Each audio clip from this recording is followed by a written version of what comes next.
We're going to talk about the social side of sustainability, look at some issues of diversity, equity, inclusion, and belonging. We've got a great panel. Most of a great panel is making it with us. We do have one slight adjustment to the agenda. One of our panelists is caught in an Amtrak snafu and is not going to actually make it in today. But to introduce the rest of the panel, I'm going to send you over now to Carleen Alexander, Vice President of DEIB and the Global Diversity Officer at UNFCU. Carleen, please take it away. Topic. So first, thank you for coming. And this is really, how would I put it? This is an exciting time. As John already noted, this is a time where we may get headwinds. So I think this topic is right, considering what's happening in the next few weeks. So happy to talk about it, and we're going to invite Angela Russell and Emma to join us. So I'm just going to jump right in because I think we will all have a lot to say. So Angela, if you would introduce yourself to the group. Morning. Can you hear me, Carleen? Yes, we can. Loud and clear. All right.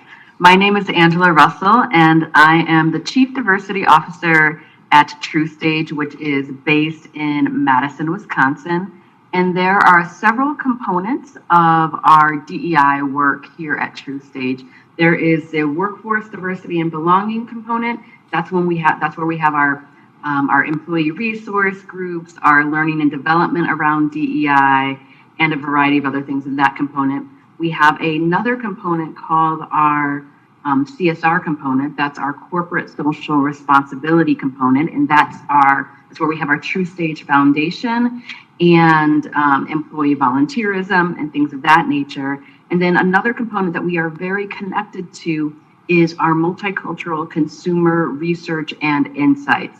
And the overlap between all of that and our DEI practice is equity. So how do we create equity in our workforce, diversity and equity in our workforce, equity in our community giving, centering equity in how we do our community work, and centering financial inclusion and equity as we think about centering the multicultural consumer of the future. That's me. Thank you, Angela. Emma, yes. Over to you. Good morning, and thank you for the invitation. So excited to join the conversation. My name is Emma Hayes. I am the Chief Learning and Engagement Officer for North Carolina State Employees Credit Union based in Raleigh, North Carolina. And here I lead all of our learning functions and our engagement functions, which include our DEI efforts. And in fact, we call them EDI because we lead with equity first. And here we think about providing equitable access, equitable opportunity across our employee base, making sure that our employees have what they need to be successful so that they feel valued and they understand how their contributions to the organization support a greater cause. So again, excited to be here and a part of the conversation. Okay, thank you. So we're going to drive right in. And I'm actually going to start with you, Emma. And both you and Angela really highlighted the importance of equity. That word came up several times in both of what you said. So my first question is this, that recently the Society for Human Resource Management removed the word equity from their definition. And given that this is one of the biggest challenges we face, what can you tell us about that? How are we going to make meaningful progress in DEIB, especially in the CE world, if we are not considering equity or if we reframe that? Emma? Well, first, it's important to us. So I would say that equity is probably the thing that spans across all of the different demographic groups. We're really focusing on how do we provide opportunities for people that meet them where they are. So when we think about what is happening in this work that we do to situate employees and members for success, I think we have to start with equity. So we start with where are they now? How can we help level the playing field? How can we help them get up to par on the things that will help move them forward towards success? And then how do we do that as organizations, and how do we do that for our employees? So I know that SHRM has removed equity from their practice, but I would say, and I would employ the credit union industry not to follow suit. I do know that NCUA is really focused on diversity, equity, and inclusion. And I'm excited and happy that they have continued their DEI Summit, and as well as their self-assessment that helps provide tools and resources for the industry. So I am hopeful as I look out across our industry and I see that credit unions are making strides. They are making progress in the work that we do to provide those equitable opportunities. So I would say we're in the right place. At least we're still on this journey. We're still forging ahead.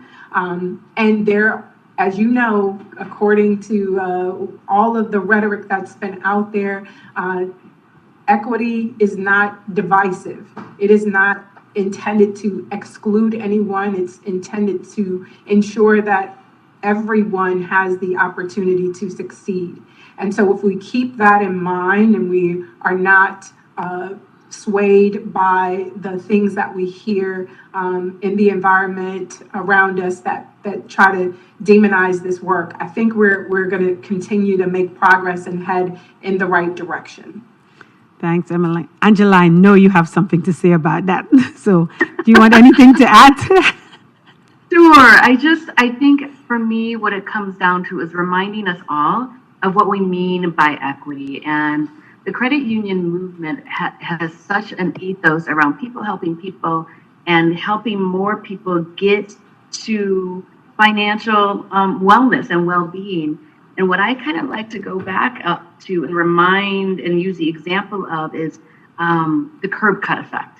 So the Stanford Social Innovation Review came out with this article. It was by Angela Glover Blackwell years ago. And it's a great example of what we mean by equity.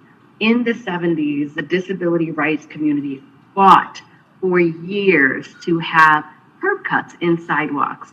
And when we think about equity, thinking about a very specific population and getting their needs met. But with equity, there's a targeted universal approach. And what I mean by that, curb cuts was a targeted solution that was advocated for by the disability rights community, but had universal impact. So if you think about curb cuts, it not only made things more accessible for people who use wheelchairs, it made it more accessible for us all. So when we think about equity in the credit union system, it's taking that very targeted approach and thinking about who have we not yet provided access to, providing that access and understanding that it will have a universal impact. So really getting back to what do we mean by when we are talking about equity? And that's part of the reason why we at TruStage are really so focused in on thinking about the multicultural consumer, who quite frankly has been left out of the financial services system in so many ways, making sure that our processes, our systems, and our products are meeting the financial needs of the consumer today and in the future. And lots of times you have to have a very targeted approach that will have universal impact. I think it's easy to kind of get up and swept into the political nature, but I think it's really important for us to understand that that's a distraction that will take us away from what we're actually trying to do. So it's really important that we stay focused, see it as a cacophony of noise, be aware of it, but really stay clear and stay focused on one's path. I think it's great that you mentioned the word focus, because that's what I think seeing the word equity did. When you actually see the word written, it helps keep you focused on it. And if it disappears, then we forget, or it becomes a sideline. So I appreciate this from both of you. So now I'll start with you again, Angela. Let's talk about some metrics and benchmarking. What credit unions can use to measure the success of DEIB, and how can we move credit unions from just tracking to really driving real impact?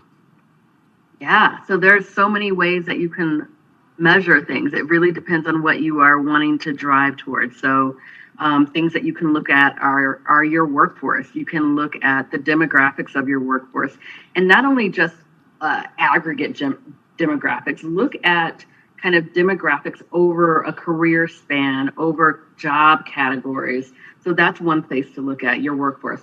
Also looking at your board, and then understanding what are you doing in your communities? Where are you funding community initiatives and are partnering with communities, and measuring not only what you're giving, but the impact and the stories of what happens as a result, and ultimately understanding what happens to members over time.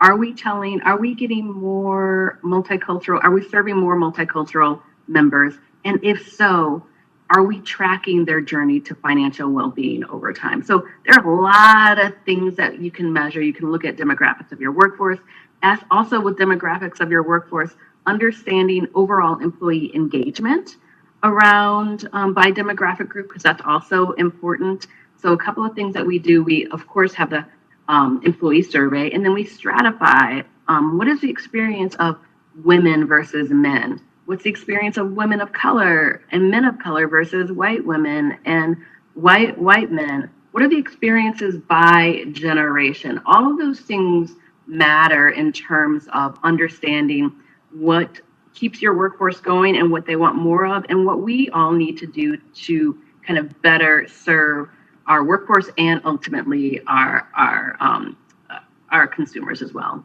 So those are some of the things that come to mind. I think if you are starting an insights and analytics portion of your organization, I would say start small. Don't try to measure everything all at once, because that can get overwhelming. Start small.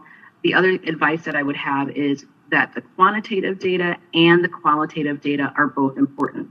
So understanding that the numbers piece, but the numbers piece comes alive when you have the stories piece as well. So having both approaches is really important. Emma, anything to add to that? Just adding from the financial industry aspect, if we're looking at how we're doing as an organization with our products and services, I would say that's another opportunity for us to measure how are we reaching specific communities? What's our penetration rate in those communities? How are we doing in terms of meeting them at their, at the point of their need? Are we gathering feedback from them? Because I will tell you that member feedback is a gift. And if we leverage it to make tweaks and changes to the products and services that we offer, then we may have greater impact in those communities by making sure that we're expanding our reach to include those minority communities, typically historically underserved communities. But yes, looking at penetration rate, looking at how well we're doing not only in our building of facilities. Are we taking into account the things that would be difficulties for certain communities? Do we have things that are accessible in terms of language? Do we have staff that can communicate in the native tongues of the people in our communities that make up our membership? So if we are definitely looking at it through that lens, I think we'll in fact have an idea of how well we're succeeding, creating metrics around those things as well. Mm-hmm. I have to say one thing I'm very proud of you and FCU for doing is that we have a mantra which we all know: what get measured, get done. And so both internally and externally, we do a lot to make sure we understand our members internally and externally, our staff as well. And then when we find those gaps, we do put in place some very great initiatives to make sure we fill these gaps. So everybody would have to determine what that looks like for the various organizations. And once you understand your organization, assess your membership, and understand that, then you can figure out what measures and metrics work best for you. Okay, so I'm going to go back over to you, Emma. I feel like playing a little ping pong here. And Emma, so hot topic right now, right? With remote and hybrid work environments becoming more of a hot topic for organizations. And we are pushing back to go in the office in some cases. Some people are okay with hybrid. How do you see DEIB strategies adapting to ensure inclusivity and equity for everyone? Well, first, I think if we're looking at this transition back to the office, we really have to be mindful, we have to be thoughtful, we have to be intentional in our approach to ensuring that all of our employees understand the value that they bring. They feel included regardless of where they work. So we think about things like flexible work policies that will give employees an opportunity to balance work and life, because during COVID, especially our back office employees became very accustomed to being able to have some flexibility in their schedule. They were able to get their job done and to take care of the other needs that they had. So developing flexible work arrangements would help cater to diverse needs of our employees, because we know not all of our employees need exactly the same thing. And that works whether or not it's remote work, having flexible hours for our branch staff, or rotating shifts for our branch staff, or hybrid schedules for our back office. But I do think having some type of flexibility in their work schedules would definitely be advantageous for our employees. Then thinking about how do we communicate with our employees? Are we using multiple channels of communication to make sure that everyone is getting the message around why we are returning back to the office? It sometimes can be a demotivator if employees feel like they're not trusted to do their jobs. So we want to make sure that we're communicating with our employees on a regular basis, the rationale behind the decisions that we make, the why behind the decisions that we make, that help them get buy-in and gain buy-in on those decisions so that they can fully support them. And then they come back to work if they're required to come back into the office with a clear understanding of what the objective is for them to being there. And then having access to opportunities. So for those who have the ability to work hybrid, we want to make sure that we don't exclude them from opportunities that we provide, whether it's training opportunities, career development opportunities. We want to make sure that those things are available to all of our employees. So as we roll those out, we want to make sure that there's equitable access to those opportunities. If you've heard me talk before, you heard me talk about how important I believe listening is. As we ask our employees to come back to the office, I believe that we really have to implement a very robust feedback system that helps us gather the sentiment of our employees so that we have actionable insights that we can leverage to help keep our employees engaged in the work that they're doing. If we don't listen to them and gather that, we may be missing out on some things and some messages, some themes that are coming through, and we want to make sure that we're addressing those.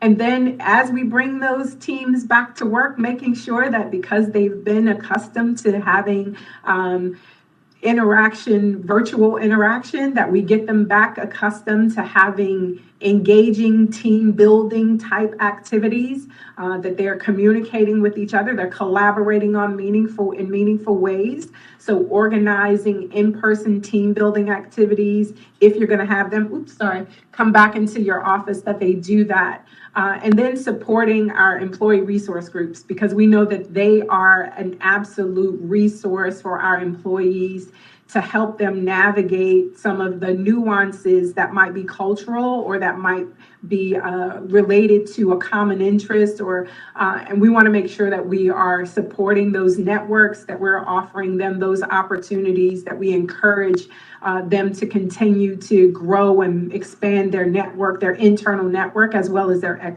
external network. And finally, the thing that I would say that would really help our employees navigate coming back to the office, if that's what we're asking them to do, or even if it's not, if we're still allowing them to work hybrid or remote, that we celebrate. that we take the time and the initiative to actively recognize and celebrate our employees on a regular basis so that they understand how much we value them, and that we do it in ways that's meaningful to them. A celebration could be a recognition of a diverse cultural event or activity that shows that we are in support of their community. It could be any number of things that we use to demonstrate our support for and appreciation for the different diverse types of employees that we have, as we ask them to navigate these this return to the office or this remote or hybrid work environment. Angela, anything to add? I mean, we are still learning into it. We're based in Madison, but we have employees all across the country. So one of the things that we've decided to do is that we actually have a hybrid work team that helps us understand the needs and desires of people across our employee base. So we're headquartered in Madison, maybe have 1,000 or so employees in the Wisconsin area, but the rest are kind of out of state. So we also have this thing called city hubs. So 50 different city hubs where employees in the same city can gather for different True Stage events. If they want to watch an event together, if they want to do community volunteering together, sometimes our CEOs or our E-team visits the different city hubs for an event as well.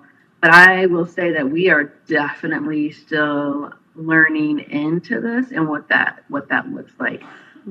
Anytime we have a hybrid event, we make sure that we are thoughtful about what is the in-person experience, what is the virtual experience, and kind of how can they be good experiences for both. But I think we have a lot to learn still. I agree with you. And quite frankly, recently I read an article where newly hired college graduates, companies were really struggling with that group because these were the groups who sort of had their life turned over during COVID. And so they got used to doing their college work in their bedrooms, in their pajamas. And so now when they're asked to come into the office, a lot of them are struggling. And quite frankly, employers have been telling them this won't work and go home. So it's really something we as employers have to pay attention to because we have this new breed and they have expectations which may be different from what we were used to. I knew I was going to be in my office and doing my work. So something we really need to pay attention to. So I'm glad, you gave some good advice on how to be thoughtful about that and to be able to think it through. As Angela pointed out, we are still learning. So that's some really good advice. So let's talk about our organization. So I'm going to go back to you, Angela. So let's think about the DEIB landscape. Shift in recent years, particularly in global and social movements, workplace, affirmative action, how that changed for the educational sector. How is that affecting our credit union space? Yeah, I think it's caused some uncertainty and fear. And I think the thing that I keep coming back to is anytime there's been progress, there's always going to be kind of naysayers to that progress. So this isn't the first time in our history where we've seen kind of some sort of backlash towards progress being made. I think for me, what's important to do is understand that all the work that we do in the CU movement as it relates to DEIB is because of the work that people did before us. Now we're standing on the shoulders of so many people, and that standing on the shoulders provides us a solid foundation for us to realize that we're not alone. So I kind of go back to, yes, this is not helpful. It's not fun. It's not helpful. And it makes us kind of just, it makes us the need to be smarter, be more critical and critical thinking, have our strategies a lot tighter because we know the headwinds are there. We know the headwinds are going to come. And fundamentally, we know that the demographics of our country are changing. So if we do not understand the changing needs of our country's demographics, that means that we are going to continue to leave a whole bunch of people who have been systematically marginalized for generations outside of the financial services system. So yes, it's hard. but I think our resolve has to be clear. I get the fear, and I think about people who've been in the civil rights movement who did it while they are afraid, and that's what we need to do too. Emma? Yeah, Angela hit on a lot of the points that that I thought of immediately. Was I'm not surprised about the recoil. I'm not surprised that people are pulling back because of the uncertainty. There's this huge unknown out there in terms of what's coming, what's on the horizon, what's around the corner, what can we not see. And when it started happening in academia, the financial industry, other industries, they are taking note and looking to see what's next. And so that's not surprising. What I believe is helps me be optimistic is the fact that our cooperative principles that we stand firm on say that, that we are for everyone. We've adopted an 8th cooperative principle that's a focus on diversity and inclusion. But we have to be intentional about it. We have to make sure that we are paying attention, that we're taking note, and that we're learning from all of these opportunities that present themselves so that we can show up confident in our decisions and confident in the way that we're maneuvering and navigating each one of these situations. So change is difficult. It's never really easy. It's not easy for most people. And it's expected that there will be some resistance to it. It's expected that some people will pull back, not knowing what's out there, in terms of the economy, in terms of politics, there's so many moving parts that really help drive people's fear, and we just have to stay the course. And I am optimistic that as a credit union, having the cooperative principles that we govern ourselves by, that we will stay the course. So you mentioned some things that I myself live by. First, do it afraid. It doesn't matter, you're going to do it. I also say there is the pain of progress. It is what it is, but those who did before us went through that pain of progress, and we are benefiting from it now. So now we have a responsibility to plant these seeds and to be able to continue to move through it. There will be headwinds. There are always headwinds. No good deed goes unpunished. So we really have some work to do, and we'll continue to do the good work. I think we have time for one more question. So I'm going to ask this question. What are some of the most promising opportunities or innovations you've seen emerge for the credit unions in the DEIB space that could transform how we approach inclusion? And I'm going to start with you, Emma. I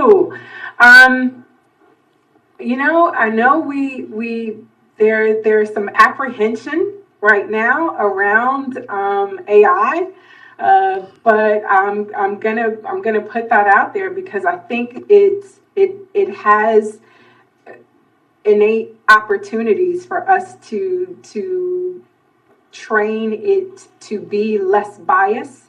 I know people are the ones giving it this adaptive learning so that it understands. But if we do it right, if we build it right, there's immense opportunity there. So I would say, if I had to pick one thing, I would say AI could potentially help us minimize some of the inherent biases that we have as humans, as we look to diversify our workforce, as we look to provide opportunities.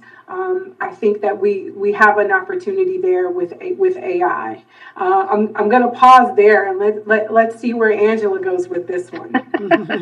Well, I like the start of AI, and I was just going to riff off of that. We have a DEI learning series at TruStage where we bring in nationally known speakers on DEI once a quarter. And last quarter, we brought in this woman named Noelle Russell, and she talked explicitly about the connection of AI and DEI and how we have to diversify the folks.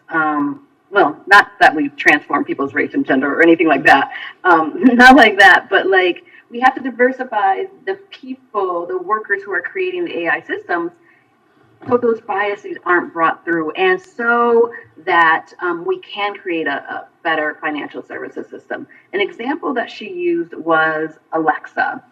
And there has been research shown that Alexa hear men's voices more than women's because the folks that created Alexa were men. So how do we think about who is creating these systems early on that will have impact on us all in the future? So I think that that's one thing that I think about. The other thing that I think the credit union system is doing really, really well is getting a lot of energy, young folks coming to work in the credit union system, and younger folks coming to work in the credit union system who can push us, middle-aged folks, in staying true to DEI in ways that is very refreshing, very authentic.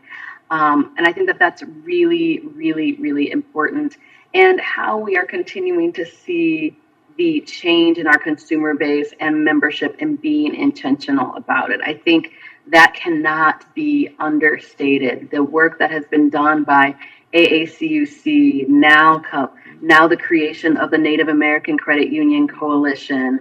There are so many things that are going on to help us understand our current and changing demographics that we cannot ignore. And I think that that's really, really exciting and really creates a potential for us to live into this ethos of people helping people. But it's kind of marrying the two between, like, what do we know about changes and what do we know about technology that is changing, and how do we connect those two together? Well, I'm going to say what I've learned. I agree with AI. Unlike my buddy Patrick here, I am totally AI. And I rely on Alexa a lot, to be honest with you, because now when I had to leave and go home early, I'm like, Alexa, set an appointment to wake up my kid, get him out of the house.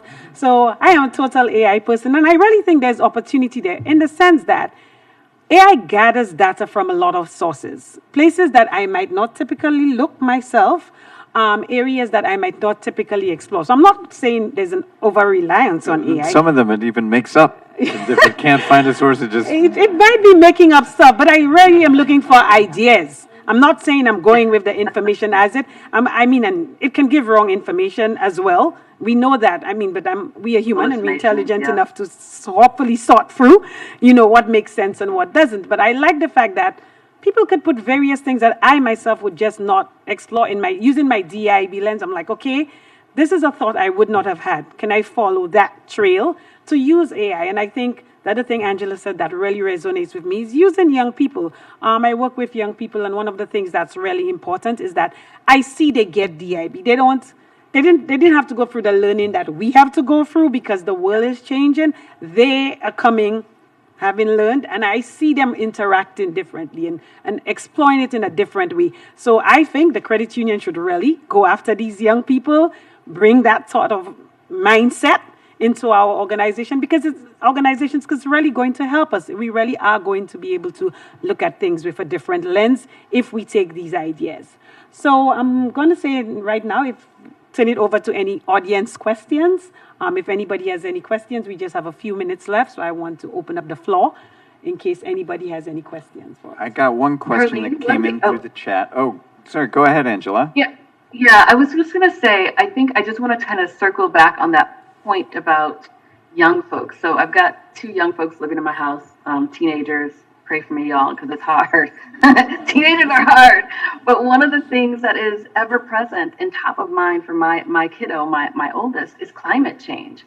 So what are we as a credit union movement, when I think about innovation and leading edge, thinking about as it relates to climate change, not only for the younger generation, but I also think it has a deep impact as it relates to DEIB, because the folks that are going to be impacted the most initially, and we've seen this time and time again, are the historically marginalized.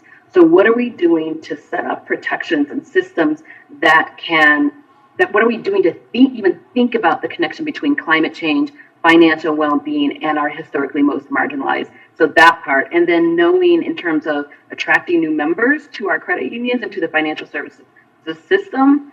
Climate change is really, really, really top of mind. My kiddo, they both have small, little, tiny investment accounts, and they were debating like a few months ago. My son was mad at his sister that she didn't invest in like sustainable or clean energy, and she's like, "Well, I want to make money, so I'm investing in fintech." But those things, and that's not normal. I don't know why. I'm like, this is not normal teenager conversation. But knowing that climate change is really, really, really important for this next generation is something that we should pay attention to. Thank you, Angela. Patrick? Yeah, we got a question through the chat. It's a compound question, so as I ask it, I'm going to note that we have a little over 2 minutes left in the panel, so there might be a lot to take on, but see if you can, in a lightning round fashion, provide your thoughts on this. How can credit unions leverage DEI strategies to better serve and meet the unique needs of our members, particularly in underserved and rural communities? What specific actions can we take to ensure our services are more accessible and impactful for those populations? So I'll go quickly, lightning round, here we are, partnerships. Integrate yourselves in these communities that you want to really learn more about. What are you doing to build relationships in those communities? People in those communities are absolutely willing to share with you the things that they need and how you can better serve them. We just have to be positioned to hear that feedback. So I would say partnerships first, because there are a lot of organizations in these areas, in the local and rural communities that already provide services. What are we doing to partner with them? And then what are we doing to gather the sentiment of the community by building relationships and asking the questions? So start with that. And I think you'll find that once you open that door, it's a floodgate. They're more than willing to share with you the things that they need, the specific things that they need that would benefit their community. I have nothing to add except a quote from Brian Stevenson. You reminded me of Brian Stevenson, Emma. And he wrote the book Just Mercy, and he says, those closest to the pain are closest to the solution. So really, everything that Emma says in terms of developing those authentic relationships and partnerships is going to be key. Yeah.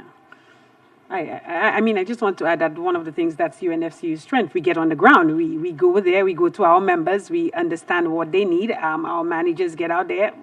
I remember the road shows, I remember some of that activity happening. And so if you know your membership, you're going to know what you need, what they need, and you're going to be able to meet that need, because it's also in your best interest as an organization.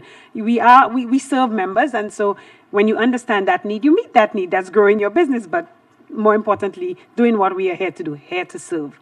So, Emma, Angela, thank you very much. This was a very meaningful conversation. I enjoyed it. I think we learned a lot. So thank you very much. Thanks so much, Carlene.